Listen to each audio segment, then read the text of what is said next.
మీరు చూడండి, లోకంలో కొడుక్కి ఇష్టమైంది వండుతుంది అమ్మ, పెడుతుంది. వాడు మళ్ళీ మారు అడగలేదనుకోండి, ఏం తెగులు, ఇంత కష్టపడి ఉండేది ఎందుకు వేసుకోవు అందో.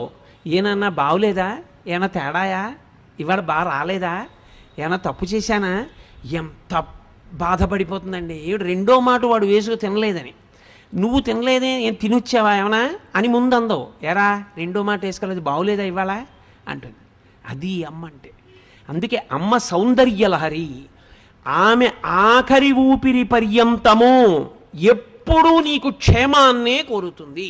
తల్లికి తండ్రికి ఉన్న చిన్న తేడా కారణం చేత తల్లికి పెద్ద స్థానం ఇచ్చారు.